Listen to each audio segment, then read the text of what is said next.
Welcome on this 18th Sunday after Pentecost when we all are gathered to worship. हम जब 18वें इतवार को जो कि पेंटिकॉस्ट के बाद का है आराधना के लिए अपने अपने घरों में इकट्ठे हैं, आप सबका स्वागत है। सचमुच परमेश्वर बड़ा मेहरबान है।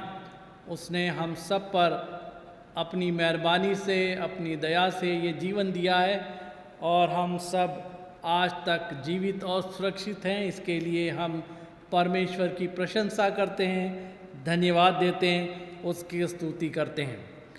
आज का थीम जो हमको मेडिटेशन के लिए दिया गया है वो है दो we have to face the temptation, it is God's will that all should be saved. यद्यपि हमें परीक्षाओं का सामना करना पड़ता है तो भी परमेश्वर की इच्छा ये है कि हम बचाए जाएं। सचमुच हमारे जीवन में बहुत सी आजमाइशें हैं, ट्रायल्स हैं, टेम्पटेशंस हैं और उनसे हमको गुजरना पड़ता है, लेकिन हर जगह परमेश्वर हमको बचाता है, हमको सुरक्षित रखता है। इसके लिए हम धन्यवाद देते हैं। आइए अपनी आराधना को शुरू करें। In the name of the father, son and the holy spirit, amen. Blessed is the man who endures trial, for when he has stood the test, he will receive the crown of life, which God has promised to those who love him. धन्य है वो मनुष्य जो परीक्षा में स्थिर रहता है, क्योंकि वो खरा निकलकर जीवन का मुकुट पाएगा, जिसकी प्रतिज्ञा प्रभु ने अपने प्रेम करने वालों को दी है।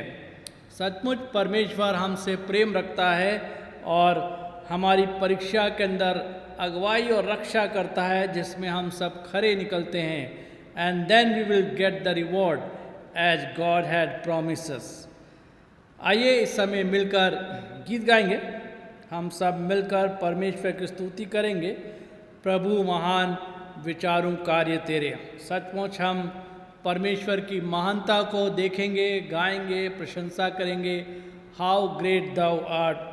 परमेश्वर जो हम सब का बनाने वाला है, उसने हम सब पर अनुग्रह किया है।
इस समय हम पुराने नियम में से पढ़ेंगे व्यवस्था विवरण की पुस्तक उसका 13वां अध्याय और उसके पहले पद से 5 पद तक। और यहाँ हम देखेंगे कि परमेश्वर झूठे भविष्यद्वक्ताओं को भी हमारे बीच में रखता है ताकि उसके लोगों की वफादारी, ईमानदारी, फेथफुलनेस देखी जा सके, टेस्ट की जा सके कि उनके लोग जो परमेश्वर के लोग हैं कितने वफादार हैं।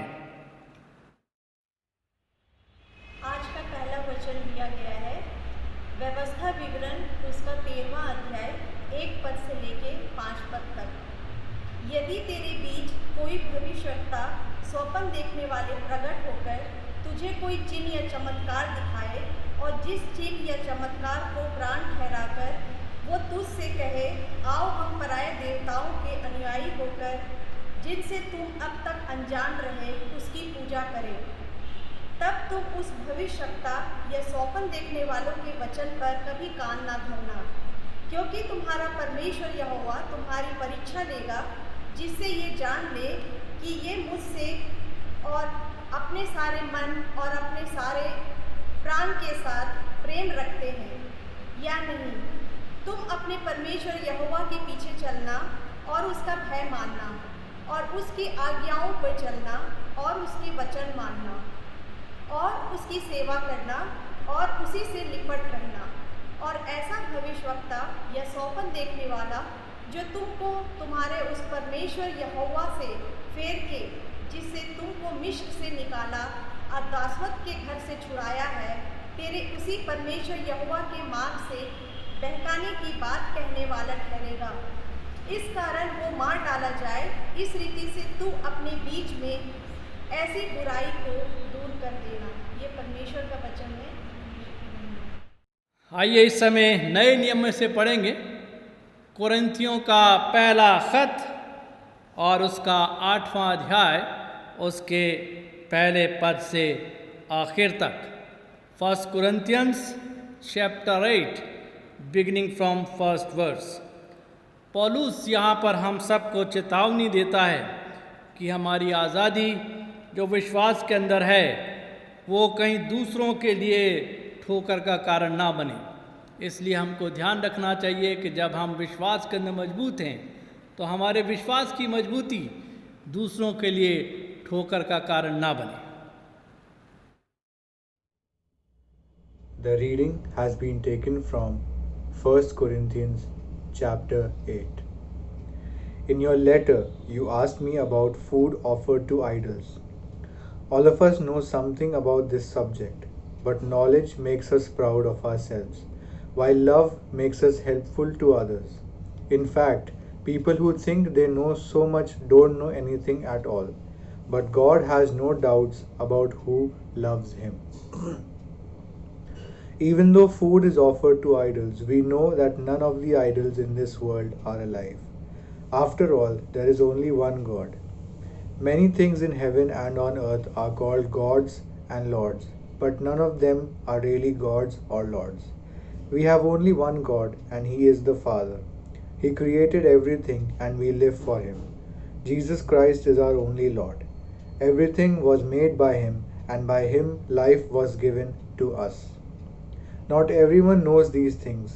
In fact, many people have grown up with the belief that idols have life in them. So when they eat meat offered to idols, they are bothered by a weak conscience. But food doesn't bring us any closer to God. We are no worse off if we don't eat it, and we are no better off if we do. Don't cause problems for someone with a weak conscience just because you have the right to eat anything. You know all this, and so it doesn't bother you to eat in the temple of an idol. But suppose a person with a weak conscience sees you and decides to eat food that has been offered to idols. Then what you know has destroyed someone Christ died for. When you sin by hurting a follower with a weak conscience, you sin against Christ. So if I hurt one of the Lord's followers by what I eat, I will never eat meat as long as I live. This is the word of the Lord. आइए इस समय हम सब गीत गाएंगे। यीशु रख सलीब के पास, Jesus keep me near the cross.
इस समय हम सुसमाचार में से सुनेंगे मत्ती रचित सुसमाचार, उसका 18वां अध्याय और उसके 7वें पद से।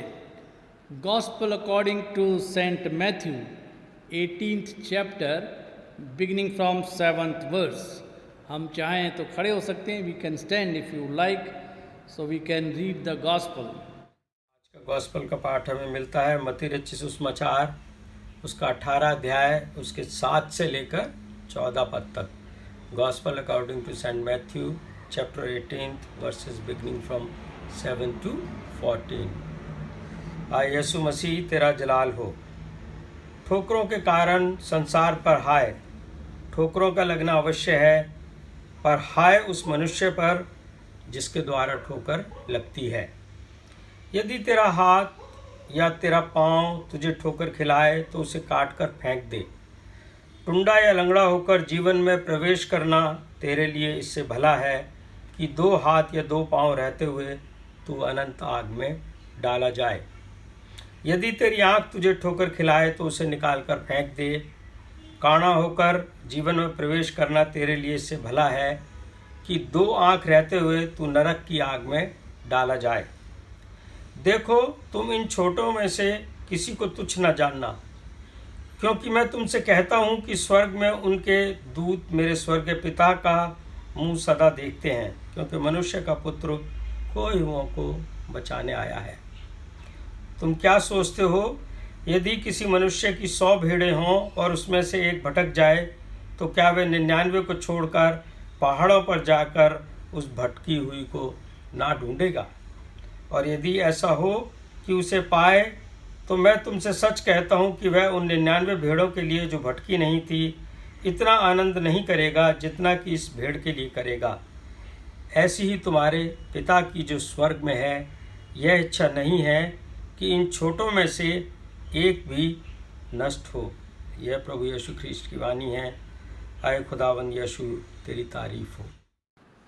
आइए हम आज के वचन पर ध्यान करेंगे जो 18वें इतवार के दिन हमको दिया गया है, जो कि पेंटिकॉस्ट के बाद हमें मिलता है। और जैसा मैंने आपको अभी इसका थीम बताया था कि यद्यपि हमें परीक्षा का सामना करना ही पड़ता है, तो भी परमेश्वर की ये इच्छा है कि सब प्राणी बचाए जाएं। Though we have to face the temptation, it is God's will that all should be saved. Temptation, प्रलोभन, फुसलाव, लुभाव, लालच, ये सारी चीज़ें जो है हमें बतलाती हैं जो हमारे जीवन के अंदर एक बार हम सबको फेस करना पड़ता है। और परीक्षा या टेम्पटेशन शब्द के पर जब ध्यान करते हैं तो करीब 21 बार न्यू टेस्टमेंट के अंदर टेम्पटेशन शब्द जो है इस्तेमाल किया गया। और इसका मतलब है कि it is a desire to engage in short term urges for enjoyment that threatens long term goals. ऐसी इच्छा होती है ये टेम्पटेशन जिसके हम थोड़े समय की खुशी के लिए जो है वो आने वाले फ्यूचर के अंदर हम अपना नुकसान कर लेते हैं। इन कॉन्टेक्स्ट ऑफ रिलीजन, जब हम धर्म या विश्वास की बातचीत करते हैं तो टेम्पटेशन इज़ हमारे लिए इस तरह की एक प्रक्रिया है जिसके अंदर हम अपने आप को सरेंडर कर देते हैं। और ये वो चीज़ है जो कि that causes us to sin, जो हमें जो है परमेश्वर के विरुद्ध काम कराती है। और इसीलिए जब आज हमने मत्ती रचित सुसमाचार का अध्याय पढ़ा है, उसका 18वां अध्याय पढ़ा है, वहाँ हमको 7वें पद में पढ़ने को मिलता है ठोकरों का लगना अवश्य है, क्योंकि ठोकरों का होना ज़रूर है। Offences must come. हमारे जीवन के अंदर जो है परीक्षाएं आना जो है बहुत ज़रूरी हैं। और जब ये चीज़ें आती है तो हमारा विश्वास उसके द्वारा से परखा जाता है। जब हम मत्ती रचित सुसमाचार के 18वें अध्याय के अंदर आगे और पढ़ते हैं तो हमें 3 रास्ते यहाँ पर दिखाए गए हैं जिनके ज़रिए से, जिनके द्वारा we entered in the temptation. There are 3 ways. Now the first is your foot. तेरा पाँव तुझे ठोकर खिलाए. If your foot causes you to sin, हम सबको जो है इस चीज़ पे थोड़ा गौर करना है. जो 3 रास्ते हमको आजमाइश में या टेम्पटेशन में ले जाते हैं. फिर दूसरा है तेरा हाथ अगर जो है तुझको ठोकर खिलाए. और फिर तीसरी बात है तेरी आँख तुझे ठोकर खिलाए. और अगर लिखा गया है कि अगर तेरा पाँव तुझको ठोकर खिलाता है तो उसके अंदर जो है हमें रेमेडी दी गई है. उसके अंदर हमको बताया गया है कि हमें अगर ठोकर खिलाए तो उसको काट कर फेंक दे. What a remedy! That instead of having 2 feet, we should have 1 foot and we should enter in the kingdom of God. 2 हाथ के होते हुए अगर हम जो है पाप कर रहे हैं या आजमाइश में गिर रहे हैं या टेम्पटेशन में जा रहे हैं तो हम 1 हाथ के द्वारा से स्वर्ग के राज्य में प्रवेश करें. और अगर आँख हमारी हमको ठोकर खिलाती है तो हमें उसको निकाल देना है. We are to pluck it out. और जब हम उसको निकाल लेते हैं तो 1 आँख के द्वारा से हम जो है परमेश्वर के राज्य के अंदर प्रवेश करें. Remember the Sunday school song. हम सब जो है संडे स्कूल में रहे हैं और आज भी बच्चे पढ़ रहे हैं. हम सब सुनते हैं. बच्चे लोग बड़ा अच्छा एक कोरस गाया करते हैं. खबरदार छोटे हाथ क्या करते हैं, खबरदार छोटे पाँव कहाँ जाते हैं, खबरदार छोटी आँख क्या देखती है. इसका मतलब है कि we have to be beware that what we are doing with all these things. जब हमको हाथ दिया गया है, जब हमको पाँव दिया गया है, हमको आँख दिया गया है, हमारा पूरा शरीर हमको दिया गया है, इस शरीर के द्वारा से जो है हम क्या कर रहे हैं, हम जो है आजमाइश में चले जाते हैं. क्योंकि लिखा है ठोकरों का लगना अवश्य है. Temptation must come. और उसके अंदर जो है हमको गुजरना ज़रूरी है क्योंकि उसमें से गुजरने से हमारे विश्वास की परख होती है. और जब हम ठोकरों की बात करते हैं, जब हम पाँव की बात करते हैं, जब हम हाथ की बात करते हैं, जब आँख की बात करते हैं तो परमेश्वर का वचन, नीति वचन के अंदर प्रोवर्ब्स 4:14 4:14 के अंदर बतलाता है कि दुष्टों की बाट में पाँव ना धरना और न बुरे लोगों के मार्ग पर चलना. Don't set foot on the path of the wicked और walk in the way of evil. हमको जो है उस रास्ते पर पाँव धरना ही नहीं है. We don't have to set our foot. जो विकेड हैं, जो इविल है, उनके पीछे हमको नहीं चलना है.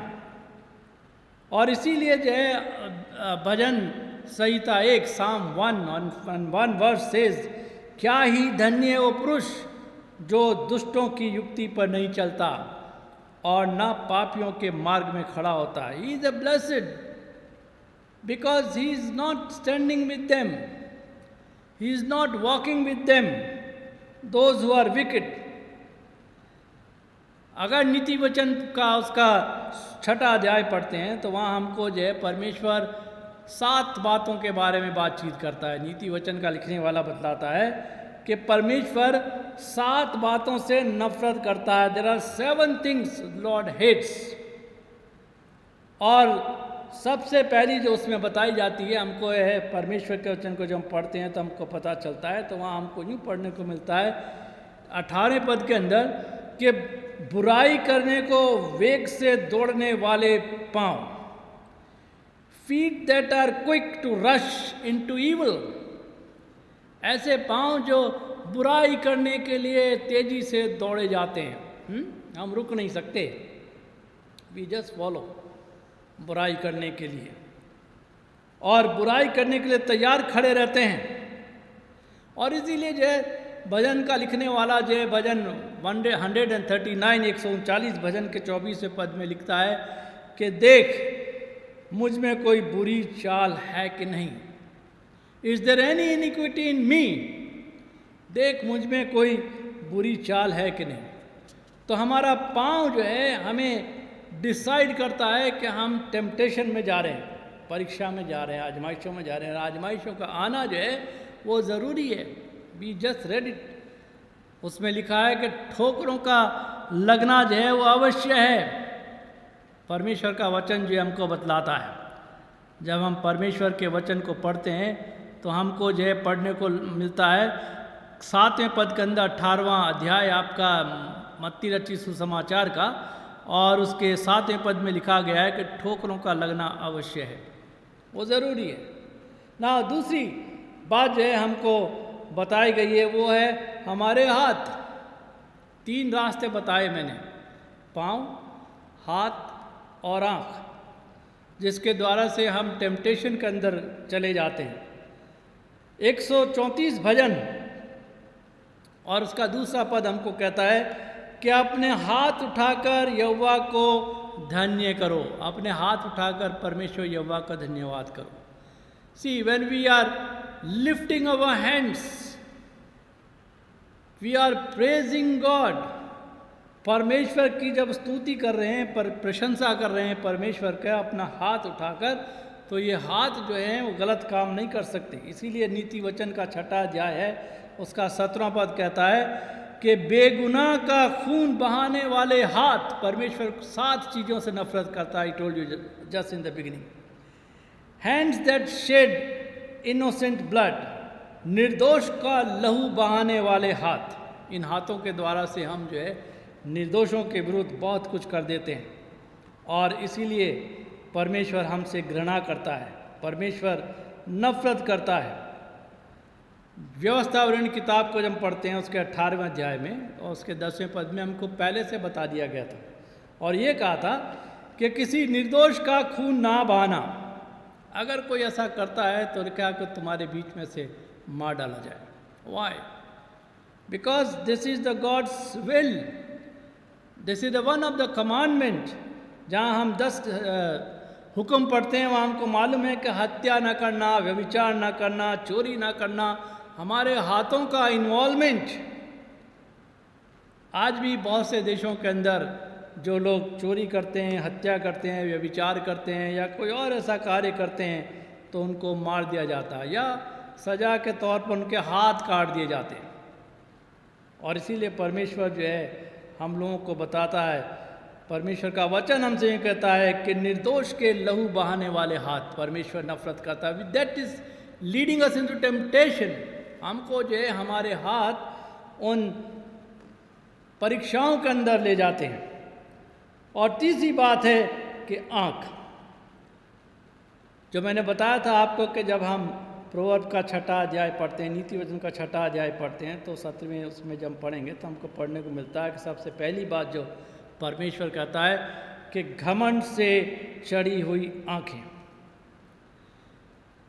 परमेश्वर नफरत करता है उन आँखों से जो घमंड से चढ़ी हुई हैं। जब हमको घमंड रहता है तो हम क्या करते हैं, हम अपने आसपास वाले को कुछ नहीं समझते हैं।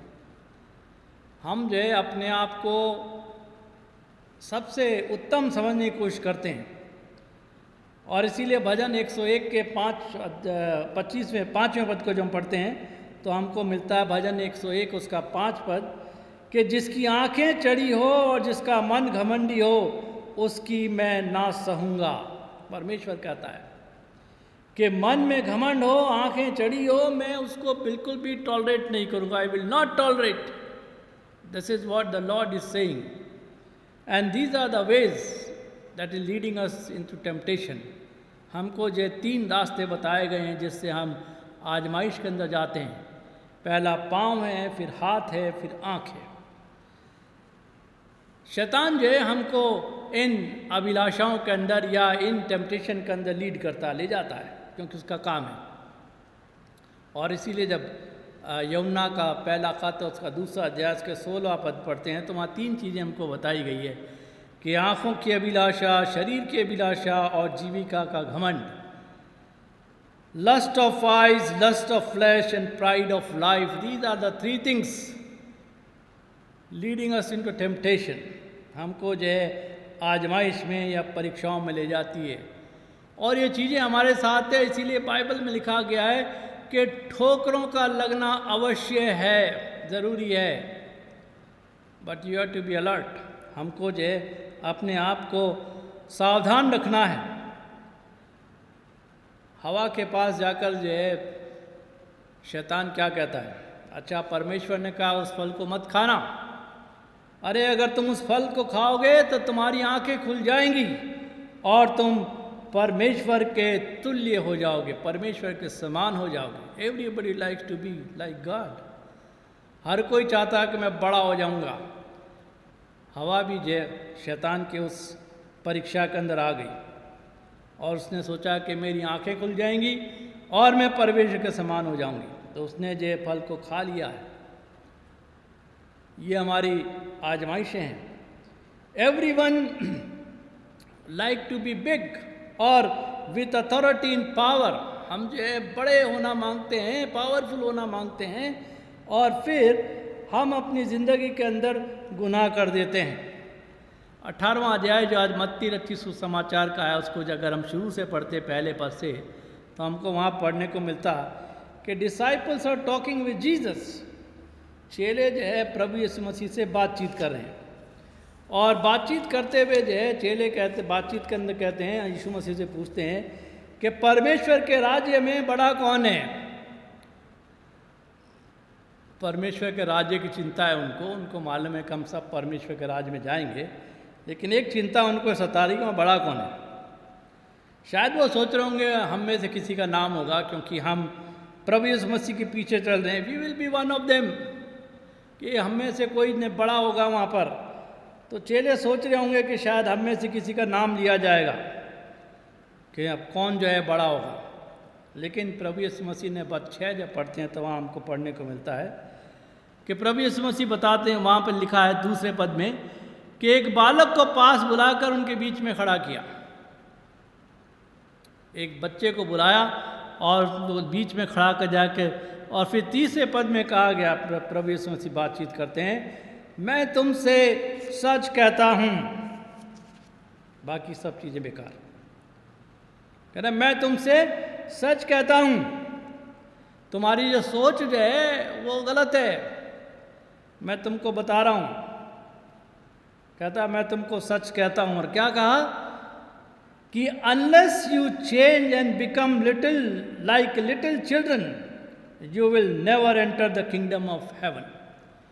जब तक कि तुम अपने आप को नहीं बदलोगे और बच्चे के समान नहीं बनोगे, तब तक जो है उस स्वर्ग के राज्य में प्रवेश करने नहीं पाओगे। Everybody like to become big ना, मैंने कहा ना, पावरफुल, सब बनना, बड़ा बनना मांगते हैं, नीचा दिखाने की कोशिश करते हैं एक दूसरे को हम गिराने की कोशिश करते हैं। क्या करेंगे हम बड़े बनकर, पावरफुल होकर, यही करते हैं। अपने बारे में जो है कोई नहीं सोचता है, हर कोई जो है अपनी पावर दिखाना मांगता है। वो नहीं देखता कि हु एम आई। ज़िंदगी की कामयाबी का जो है सबसे बेहतरीन मंत्र है वो ये है कि लोग अपने आप को ये देखने लग जाएं कि हु एम आई, मैं कौन हूँ। वो हमारी कमज़ोरी जब हमको दिखेगी, हमारी अयोग्यता जब हमको दिखेगी, हमारी काबिलियत हमको दिखेगी, तब हम जो है इस संसार के अंदर कुछ करने की बात सोच पाएंगे। लेकिन हम वो नहीं सोचते हैं, बल्कि दूसरे के बारे में सोचते हैं। याकूब और यूहन्ना की मदर, उनकी माँ प्रभु यीशु मसीह के पास आई और कहने लगी कि प्रभु एक विनती करती हूँ कि जब तेरा राज्य आए तो मेरे एक बेटे को तेरे दाएं हाथ पर और दूसरे बेटे को बाएं हाथ पर बैठाना। Power, this is what I want, that my son should sit at your right hand and another is on your left, they will be the powerful। ये सब हमारे लिए जो आजमाइशों में गिरने का तरीका है, आजमाइश में गिरने के हमारे लिए रास्ते हैं, जैसा मैंने आपको अभी बयान किया है।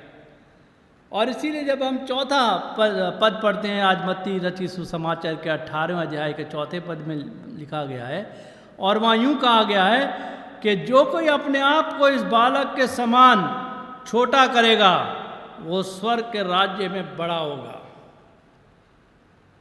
जो कोई जो है अपने आप को छोटा करेगा, whoever humbles himself like this child is the greatest in the kingdom of heaven. And this is how we have to keep in mind that temptation will be there always. आएगी, क्योंकि बाइबल में लिखा है, उनका होना जो है ज़रूरी है। लेकिन हमें जो है इस बात का ध्यान रखना है कि हम परमेश्वर के लिए, परमेश्वर की इच्छा के अनुसार कुछ कर रहे हैं या नहीं कर रहे हैं। हमने जो है नम्र बनाया बच्चे के समान अपने आप को। प्रभु यीशु मसीह ने तो यही कहा कि whoever humbles himself like this child, अगर जो है वो नम्र बनाया जाएगा तभी वो जो है कामयाब हो पाएगा, और नहीं तो ठोकर का कारण बनेगा। और अगर कोई ठोकर का कारण जब बनता है तो उसके लिए कहा गया कि हाय उस पर, अफसोस, वो how terrible it will be for him और हर।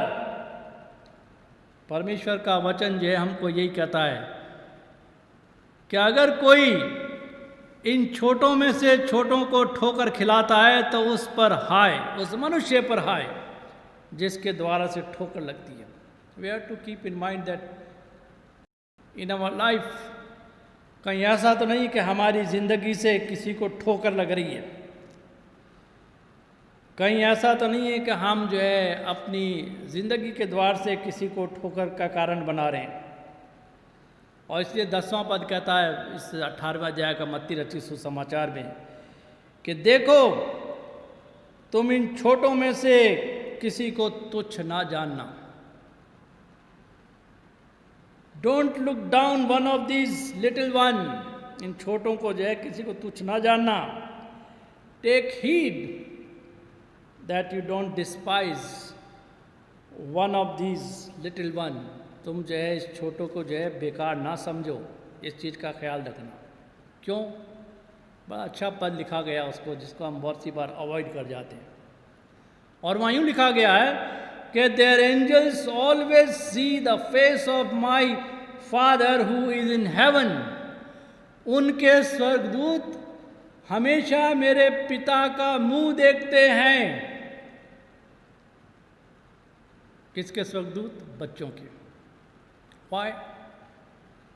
बच्चों के पास स्वर्गदूत हैं, या this is what we believe. हर एक के लिए एक स्वर्गदूत और दूत है। पुराने नियम के अंदर, नए नियम में बहुत से उदाहरण हैं कि परमेश्वर के लोगों के पास, जैसे अब्राहम के पास पहुंचा, लूत के पास पहुंचा, सबके पास ये परमेश्वर के दूत पहुँचे। दानियल को जब डाला गया था तब चौथा मनुष्य जो घूम रहा था वो परमेश्वर के पुत्र के समान था। परमेश्वर का दूत वहाँ भेजा जाता है। तो इसलिए कहा जाता है, इसलिए जब बुज़ुर्ग लोग जो है ना, बुज़ुर्ग लोग बताया करते हैं कि छोटे बच्चे जो सोते हैं 1-2 महीने 3 महीने के होते हैं, और सोते समय अगर मुस्कुरा रहे हैं या हंस रहे हैं तो उनका कहना होता है कि वो इन लोग फरिश्ते दिखाई दे रहे हैं, उनसे बातचीत कर रहे हैं बच्चे, या फरिश्ते दिखाई दे रहे हैं। We talk and we believe about the guardianing angels. हम जो है वो हमारा रक्षक दूत है ना हिंदी के अंदर, उसके ऊपर गार्डियन एंजल्स को तुम जानते हैं। रक्षक दूत एक हिंदी का बड़ा शुद्ध शब्द है, उसके ऊपर गौर करते हैं। और वो भेजे जाते हैं लोगों की रक्षा करने के लिए। इसीलिए जो है परमेश्वर का वचन कहता है 18वें अध्याय के अंदर मत्ती रचित सुसमाचार उसके 10 पद में कि देखो तुम इन छोटों में से छोटों को किसी को भी तुच्छ ना जानना, क्योंकि मैं तुमसे कहता हूँ कि स्वर्ग में उसके दूत परमेश्वर के मुंह को सदा देखते रहते हैं। They only wait for the order given by God, कि परमेश्वर जो है उनको कब हुक्म देगा और वो नीचे जाएंगे। अगर हम जो है ना रेवलेशन की किताब पढ़ते हैं तो हमें पढ़ने को मिलता 7वें अध्याय के अंदर कि एक करोड़ नहीं 20 करोड़ है, वहाँ गिनती लिखी गई है। 20 करोड़ लोगों की जो एक फ़ौज है जो विनाश के लिए भेजी जाएगी जब छठी तुरी फूंकी जाएगी, वो ज़मीन के ऊपर आएंगे। और 20 करोड़ जो है वो स्वर्गदूत आकर इस पृथ्वी पर जो है वो विनाश का कार्य करेंगे। आज की तारीख में जो है हमारे पास करीब जो है 7 अरब या 8 अरब के आसपास जो है हमारे जो है वो जनसंख्या है, 7.8 बिलियन। और ये जब 20 करोड़ स्वर्गदूत आएंगे तो ये सब इनसे निपटेंगे, क्योंकि छठी तुरी जब फूंकी जाएगी तो ऐसा होगा। रेवल्यूशन की किताब के 9 अध्याय में हम पढ़ सकते हैं। और अगर हम प्रकाशित वाक्य के 5वें अध्याय के अंदर पढ़ते हैं तो ये तो 20 करोड़ तो उन लोगों की है जो फौज के अंदर हैं, जिनका काम जो हर एक दूत का अलग अलग काम होता है करने के लिए। तो 20 करोड़ की फौज शायद वहाँ पर है। जब इसको पढ़ते हैं तो ऐसा कुछ इमेजिन लगता है, and this is how I interpret, कि मुझे ऐसा लगता है। लेकिन जब 5वें अध्याय में जाते हैं तो वहाँ हमको पढ़ने को मिलता है कि उसके सिंहासन के सामने 11वें पद में के स्वर्गदूत हैं जिनकी गिनती लाखों और करोड़ों थी, अनगिनत थी। 10,000 time 10,000 and thousand of thousands, ऐसा कुछ लिखा गया। उनकी अनगिनत लोग थे। तो ये मत सोचो कि 20 करोड़ ही स्वर्गदूत हैं। There are millions of millions and billions of billions angels are there. और इसे परमेश्वर का वचन कहता है, इस बात पे ध्यान रखना, इस पद पे ध्यान रखना कि स्वर्ग में परमेश्वर के दूत, बच्चों के दूत परमेश्वर के मुंह को देखते रहते हैं, इंतज़ार करते हैं कि कब परमेश्वर हमको हुक्म देगा। और इसीलिए कहा गया है कि जो कोई इन छोटों में से छोटे को ठोकर खिलाए उसके लिए भला होता कि गले में चक्की का पाट उसके गले में लटकाया जाता और समुद्र में डाल दिया जाता। अगर जो है हम किसी बच्चे को आजमाइश में डाल रहे हैं, परीक्षा में डाल रहे हैं, ठोकर खिला रहे हैं, तो इतना ज़्यादा एंगर जो है वो दिखाया गया है कि उसके गले में चक्की का पाट, जो मिल स्टोन है, वो लटकाया जाए और समुद्र में छोड़ दिया जाए। पुराने समय के अंदर सज़ा दी जाती थी तो बड़े बड़े पत्थरों से बांधकर और लोगों को समुद्र में डुबो दिया जाता था, जिससे वो दोबारा ऊपर ना आए। तो ऐसा जो है बताया गया है। और इसीलिए यहाँ लिखा गया है क्योंकि ये जो एक बहुत बड़ी परमेश्वर की ओर से सज़ा उनको मिलती है। इसका मतलब है कि जिसके कारण ठोकर लगती है वो ज़्यादा सज़ा का हकदार है। आजमाइश तो आएगी, परीक्षा आएगी, ठोकरें भी आएगी, लिखा है ठोकर का आना अवश्य है। But you have to keep in mind कि through whom this temptation is coming, किसके द्वारा से जो है ये आजमाइश आ रही है। ड्यूटरनोमी किताब, व्यवस्था विवरण की किताब आज हमने पढ़ा है तो वहाँ हमको पढ़ने को मिला है कि बहुत से भविष्यद्वक्ता आकर तुम्हें जो है परमेश्वर की ओर से फिराएंगे, दूसरी तरफ फिराएंगे, लेकिन लिखा है उनकी ओर कान न धरना, उनकी मत सुनना। सी वार्निंग पहले से दे दी गई है, there will be temptations but the remedy is the don't listen, उनकी ओर कान ना देना। और फिर जो है कहा गया है कि क्योंकि यहोवा तुम्हारी परीक्षा लेगा, and that is also fixed. जैसा हिंदी के अंदर लिखा गया या नए नियम में लिखा गया कि ठोकरों का लगना अवश्य है, पुराने नियम के अंदर भी लिखा गया है कि यहोवा तुम्हारी परीक्षा लेगा। अगर 13वां अध्याय पढ़े हो व्यवस्था विवरण का तो इसका मतलब है कि ठोकरों का लगना जो है वो अवश्य है। लेकिन जो व्यवस्था विवरण का जो 5वां पद है वो कहता है कि अगर कोई ऐसा भविष्यद्वक्ता है जो तुमको बहकाता है तो उसके लिए लिखा गया है कि वो मार डाला जाए। परमेश्वर चाहता है कि कोई नाश ना हो। परमेश्वर चाहता है कि कोई भी जो है किसी तरह की बैकाट में आकर आजमाइश में ना गिरे। इसीलिए जो है मत्ती रचित सुसमाचार उसके 18वें अध्याय के 12वें पद में जब हम जाते हैं तो वहाँ प्रभु यीशु मसीह पूछते हैं कि तुम क्या समझते हो, व्हाट डू यू थिंक। जब वो स्वर्गदूत की बात कर लेते हैं कि बच्चे के स्वर्गदूत जो है परमेश्वर का मुंह देखते हैं, उसके बाद जब हम पढ़ते हैं उस पद को 12वें पद में, तो फिर एकदम से जो विषय जो है वो बदल जाता है और वो सवाल आ जाता है कि तुम क्या सोचते हो। और एक वही पुराना उदाहरण जिसको हम संडे स्कूल से सुनते आए हैं वो है कि किसी मनुष्य के पास 100 भेड़ें हों और भटक जाए तो वो क्या 99 को छोड़कर पहाड़ों पर जाकर उस भटकी हुई भेड़ को ना ढूंढेगा। वो भटकी हुई को जो है नाश नहीं होने देगा। तो अगर हम आजमाइश के अंदर गिर चुके हैं, परमेश्वर स्टिल वेटिंग फॉर अस। जैसे उड़ाव पुत्र का कहानी जब हम पढ़ते हैं, दृष्टांत हम पढ़ते हैं, तो जो बेटा धन से संपत्ति लेकर चला गया था, उसका बाप इंतज़ार कर रहा था कि मेरा बेटा वापस आएगा। The same way the God is waiting for us.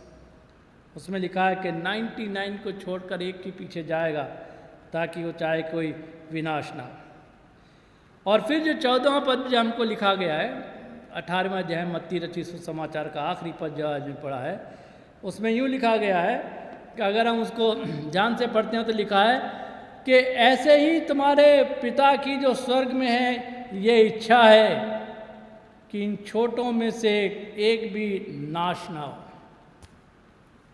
हम सब परमेश्वर के सामने नाश ना हो, परंतु हम जो है परीक्षा से कामयाबी हासिल कर कर और हम परमेश्वर के सामने विश्वास के अंदर मजबूत रहें।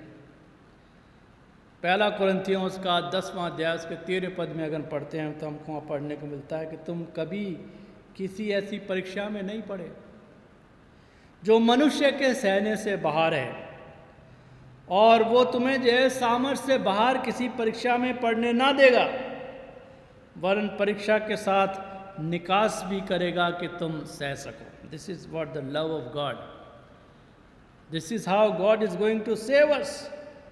परीक्षा का सामना तो हमको करना पड़ता है, जैसा आज हमारा टॉपिक है, आज विषय है, लेकिन परमेश्वर की इच्छा ये है कि हम सब बचाए जाएं। So we have to keep in mind, we have to believe in God. हम जो है आजमाइशों में ना पड़ें, क्योंकि उनका आना ज़रूरी है, उनका होना ज़रूरी है, लेकिन हम उनसे बचते हुए परमेश्वर की मर्जी को पूरा कर सकें। परमेश्वर आप सबको आशीष दें।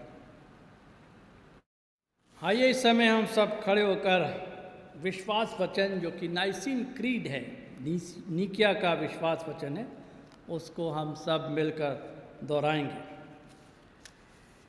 We believe in one God, the Father, the Almighty, maker of heaven and earth, all that is seen and unseen.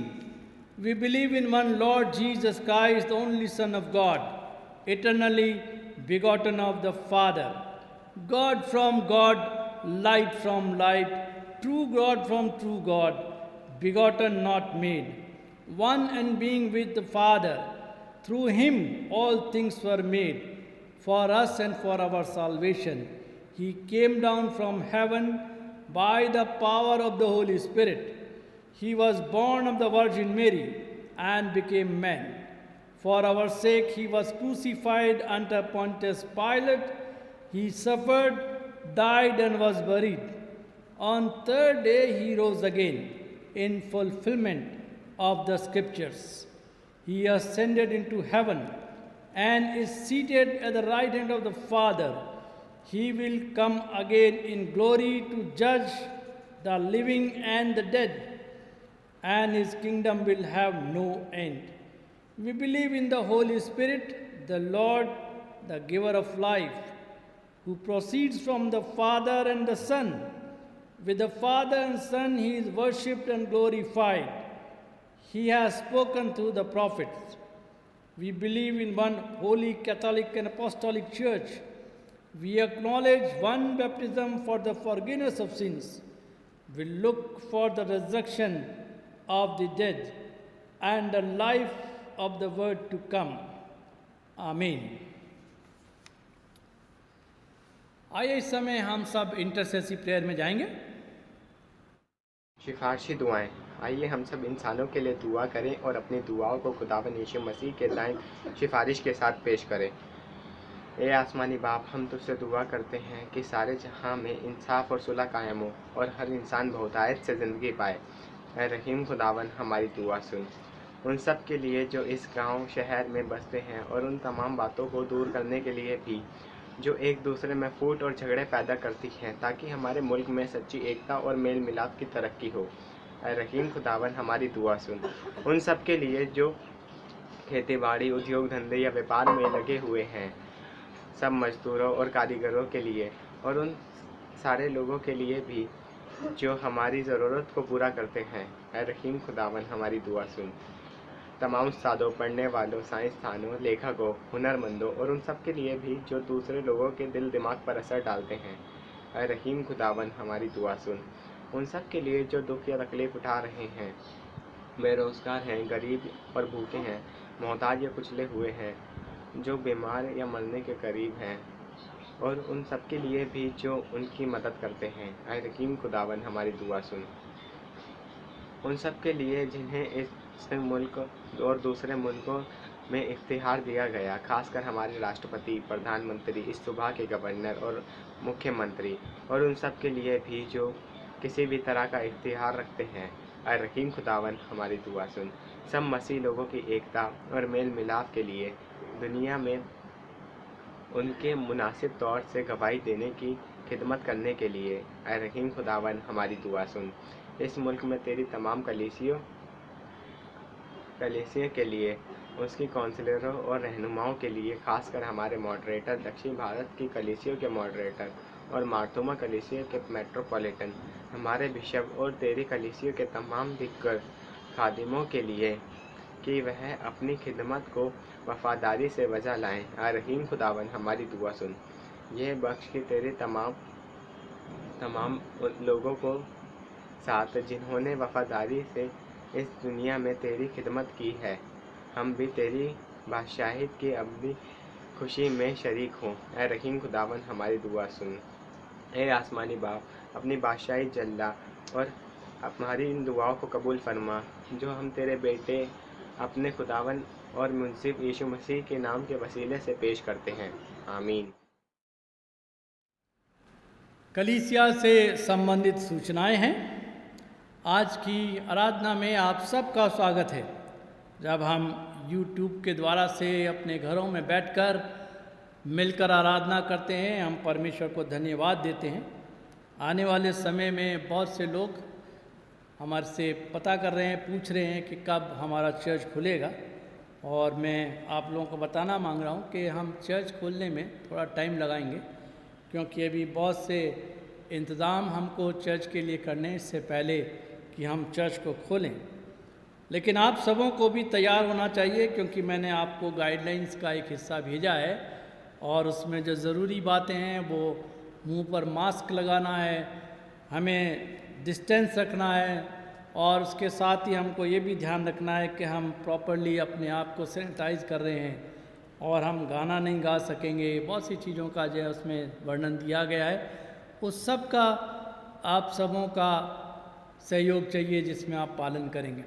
ख़ास करके डिस्टेंसिंग, जब हम एक दूसरे की 6 फीट की दूरी देकर और बैठेंगे, तो आप लोगों को अपने आप को थोड़ा सा एडजस्ट करना पड़ेगा कि कैसे हम अपनी आराधनाओं को शुरू करें, ताकि सरकार के द्वारा से दी गई जितनी भी गाइडलाइंस हैं उसके हम बाहर ना जाएं, परंतु उसी के अनुसार हम अपनी आराधनाओं को पूरा कर सकें।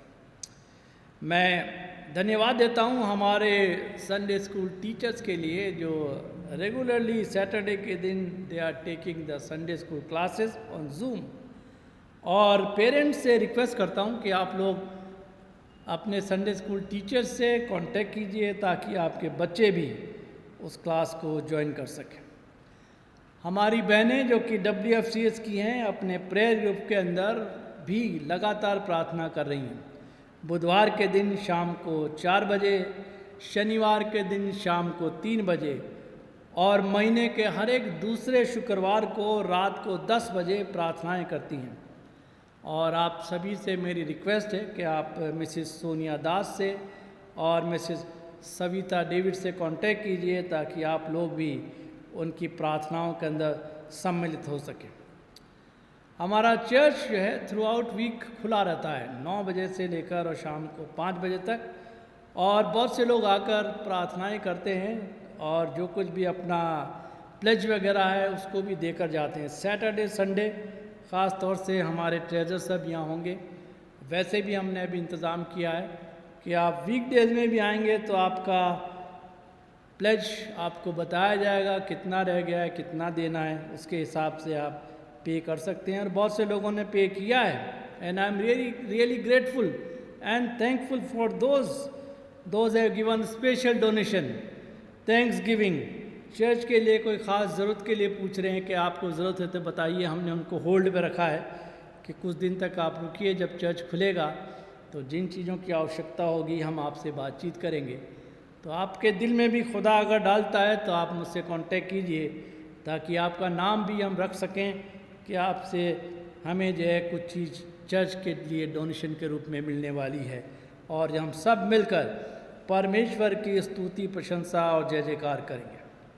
एक बड़े अफसोस की बात है कि हमारे चर्च के एक जवान जो कि 24 साल के थे, सुधांशु रॉबिन, जो कि हमारे पुराने सेक्रेटरी मिस्टर स्टैनली मैसी उनके ग्रैंडसन हैं, उनको परमेश्वर ने अपने पास बुला लिया है पिछले हफ्ते में।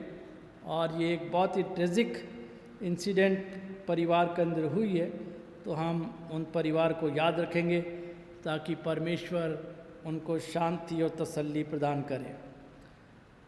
आप में से कुछ जब मुझे कॉल करते हैं तो हो सकता है मैं आपको रिस्पॉन्ड नहीं कर पा रहा हूं, तो मेहरबानी से आप SMS या व्हाट्सएप के ज़रिए से टेक्स्ट भेज सकते हैं ताकि आपसे मैं कांटेक्ट कर सकूं। तो आप ज़रूर बताइए कि आप किस संदर्भ में मुझसे बातचीत करना मांग रहे हैं, और मैं आपके लिए हमेशा उसमें तैयार रहता हूं। कभी फ़ोन नहीं उठा पाता हूं क्योंकि फ़ोन उस समय मेरे पास होगा नहीं होगा, या मैं किसी मीटिंग में हूं या ड्राइव कर रहा हूं, बहुत से रीज़न्स होते हैं। तो आपसे रिक्वेस्ट है मेरी कि आप मैसेज के द्वारा से मुझसे बात कर सकते हैं। आइए प्रार्थना करेंगे। प्रभु परमेश्वर, हम धन्यवाद देते हैं हमारी सेंट थॉमस कलीसिया के लिए, धन्यवाद देते हैं प्रत्येक परिवार के लिए, धन्यवाद देते हैं प्रत्येक सदस्य के लिए, प्रत्येक जवान के लिए, बच्चे के लिए, बुज़ुर्ग के लिए, परमेश्वर जिनको इस परिवार में जोड़ा है। धन्यवाद देते हैं परमेश्वर कि आपने उनको सुरक्षित रखा है, बचाए रखा है कोरोना वायरस से।